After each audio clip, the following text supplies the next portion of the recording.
College की farewell party थी और पूरी रात दोस्तों ने समंदर किनारे जमकर मस्ती की, लेकिन काय को अजीब सा लग रहा था। उसका बॉयफ्रेंड जोना चौंडा के कुछ ज्यादा ही करीब दिख रहा था। ताकि कोई फोन में ना उलझे, मिच ने सबके मोबाइल एक बैग में डाले और कार के डिक्की में फेंक दिए। इसी बीच वैंस और गिलबर्ट को समंदर किनारे रेत में कुछ अजीब मिला, एक बड़ा सा चिकना और चिपचिपा गोला। देखने में तो अजीब था, पर सबने उसे नजरअंदाज कर दिया और मस्ती में लग गए। अगली सुबह बीच पर अब सिर्फ कुछ ही लोग बचे थे। काय और मिच ने नाइट लाइफ गार्ड टावर में बिताई थी। बाकी जोना, चौंडा, वैंस और रॉनी एक कार में थे और मार्का बिना टॉप के एक पिकनिक टेबल पर उठी। काय ने देखा कि कई लोगों के कपड़े और स्लीपिंग बैग्स वैसे ही पड़े हैं। क्या सब चले गए? नहीं, कुछ तो गड़बड़ थी। तभी एक सीगल उड़ता हुआ नीचे आया और जैसे ही जमीन पर बैठा वो वहीं फंस गया। चंद सेकंड में वो रेत के अंदर गायब हो गया। काय ने सबको चिल्लाकर रोका, कोई हिले मत, लेकिन तब तक देर हो चुकी थी। मार्का आधी नींद में उठकर रेत पर चल पड़ी और बुरी तरह फंस गई। उसने खुद को निकालने की कोशिश की, लेकिन अब उसके दोनों हाथ और पैर अंदर धंस चुके थे। वैंस ने सबकी बात अनसुनी की और उसे बचाने दौड़ पड़ा, लेकिन कुछ कदम बाद ही वो भी रेत पर गिरा। और उसके साथ क्या हुआ ये देखने वाला था। एक डरावना पल, जब उस लड़के के चेहरे का आधा हिस्सा नीचे से निकली। किसी चीज ने नोच लिया और उसे पूरा खींचकर रेत के अंदर ले गई। ये सब देखकर सबके होश उड़ गए। किसी को समझ नहीं आ रहा था कि ये बीच आखिर है क्या। मदद मांगने का भी कोई तरीका नहीं था, क्योंकि सारे मोबाइल कार की डिग्गी में बंद थे। जोना ने गाड़ी स्टार्ट करने की कोशिश की, पर हमेशा की तरह इंजन ने धोखा दे दिया। काय अब खुद जानना चाहती थी कि आखिर नीचे छुपा क्या है। उसने धीरे से अपना हाथ रेत के पास रखा और तभी पारदर्शी सी दिखने वाली टेंटिकल्स रेत से निकलकर उसकी हर हरकत को फॉलो करने लगी। उधर गिलबर्ट, जो रात को नशे में था, उसके दोस्तों ने मजाक में उसे कूड़ेदान में डाल दिया था। अजीब बात यह कि यही मजाक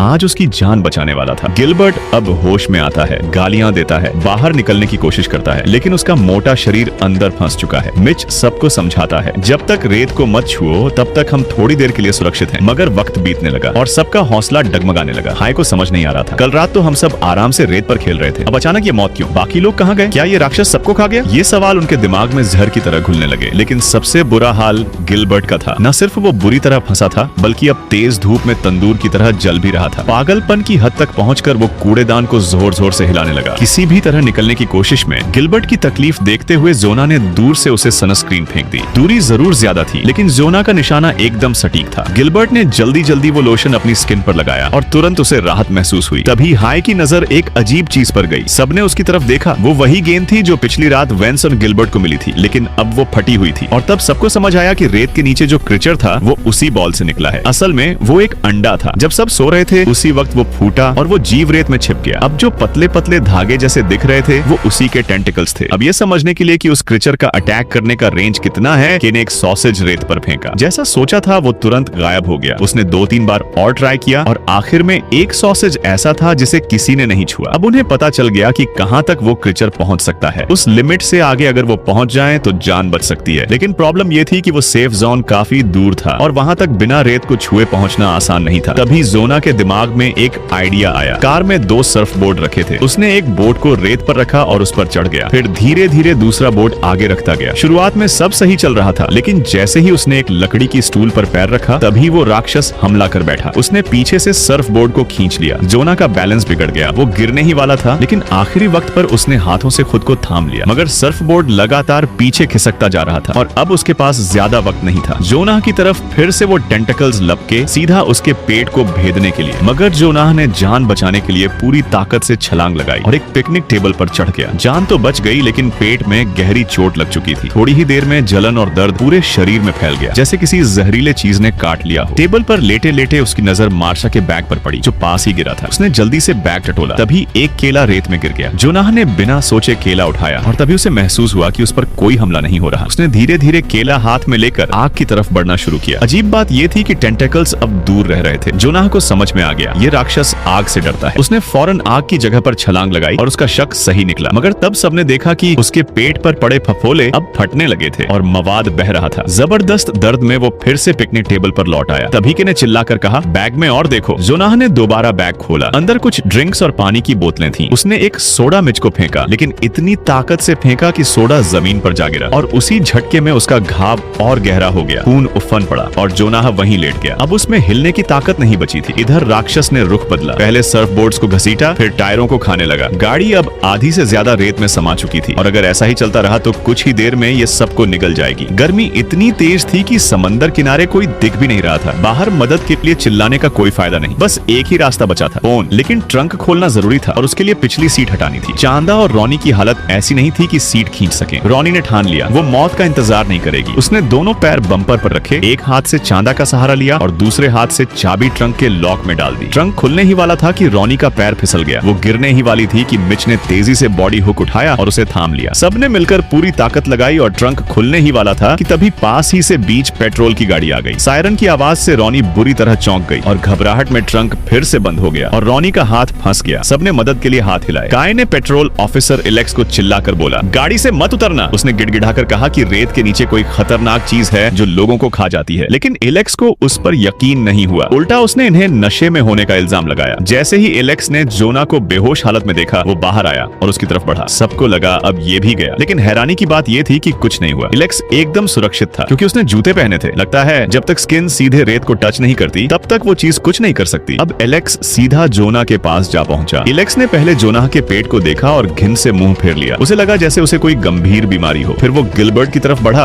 और उसे कचरे के डिब्बे से बाहर खींचने की कोशिश की, लेकिन कामयाब नहीं हो पाया। ये सब कुछ उसकी समझ से बाहर था और एलेक्स बुरी तरह चिढ़ चुका था। वो लाइफ गार्ड टावर की तरफ गया और चिल्ला करके कहने लगा कि के और मिच नीचे उतरे। लेकिन नीचे उतरना मतलब मौत को गले लगाना। दोनों ने साफ इनकार कर दिया। गुस्से में एलेक्स ने उन्हें मिर्ची स्प्रे से डराने की धमकी दी। तभी उसकी बेल्ट से लटक रही चाबी जमीन पर गिर गई। एलेक्स बिना सोचे झुका और जैसे ही उसका हाथ रेत को छूता है वो उसमें फंस जाता है। घबराकर उसने मिर्ची स्प्रे से उस राक्षसी टेंटेकल्स पर छिड़काव कर दिया। अच्छी बात ये कि उस जीव को जलन बिल्कुल पसंद नहीं आई और वो थोड़ा पीछे हट गया। लेकिन बुरी खबर, एलेक्स का आधा हाथ पहले ही गायब हो चुका था। दर्द में चिल्लाते हुए एलेक्स वहीं गिर गया और अगला निवाला बन गया। एलेक्स की मौत ने बाकी सबका हौसला और गिरा दिया, लेकिन किने फुर्ती से उसका मिर्ची स्प्रे उठा लिया। अब मिच के पास एक नया आइडिया था। उसने अपने पैरों को टॉवेल से लपेटा और रेत पर दौड़ने की तैयारी की। चांदा ने उसे एक टॉवेल फेंका, लेकिन मिच संतुलन खो बैठा और रेलिंग तोड़कर सीधे रेत पर जा गिरा। अगले ही पल चारों तरफ से टेंटिकल्स निकले और उसके शरीर को छलनी कर दिया। कुछ ही सेकंड में वो पूरा निगल लिया गया। कोई हड्डी तक नहीं बची, बस रेत पर इंसानी आकार का एक डरावना खून का निशान बाकी रह गया। मिच की दर्दनाक मौत ने सबको फिर से तोड़ दिया था, लेकिन के जानती थी अब दुख मनाने का वक्त नहीं था। उन्हें यहाँ से किसी भी तरह निकलना था। उसने चौंदा को कहा, जमीन पर पड़ा हुआ लोहे का एक रेलिंग उठाओ और उसे कार पर रख दो। फिर के ने खुद कुछ और हिस्से हटा दिए और गहरी सांस लेकर कार पर कूद गई। गिलबर्ट को रास्ता दिखाने के लिए उसने कहा, अपने शरीर को पलटने की कोशिश करो। गिलबर्ट ने दर्द सहते हुए खुद को जोर लगाया। उधर रॉनी की उंगलियां अब भी ट्रंक में फंसी थीं, लेकिन के और चौंदा ने मिलकर उसे खींच लिया। अब उन्होंने लोहे की रेलिंग को रेत पर बिछा दिया ताकि उस पर चलकर पिकनिक टेबल तक पहुंचा जा सके, जहां जोना इंतजार कर रहा था। के और चौंदा सही सलामत पहुंच भी गए, लेकिन रॉनी वो बहुत तेज चलने लगी। उसका बैलेंस बिगड़ा और वो सीधे रेत पर गिर पड़ी। के ने तुरंत पेपर स्प्रे निकाला, लेकिन देर हो चुकी थी। उस राक्षस ने फिर हमला कर दिया और रॉनी को एक झटके में खींच लिया। सब कुछ अभी थमा ही था कि एक और खतरा सामने आया। गिलबर्ट की पेट पर हल्की सी खरोंच थी और राक्षस को खून की बू आ गई थी। उसने कूड़ेदान की धातु तक चीर दी और अपनी टेंटिकल्स अंदर डाल दी, लेकिन गिलबर्ट को कुछ पता भी नहीं चला। चौंदा ने अपने पैरों में तौलिए लपेटे और दौड़कर पुलिस कार तक पहुंच गई। पहली बार सबको एक उम्मीद की झलक मिली, लेकिन जैसे ही सबने चैन की सांस ली, गिलबर्ट की आंखें फैल गईं और उसकी आवाज थम गई। कूड़ेदान के अंदर कुछ था और वो अब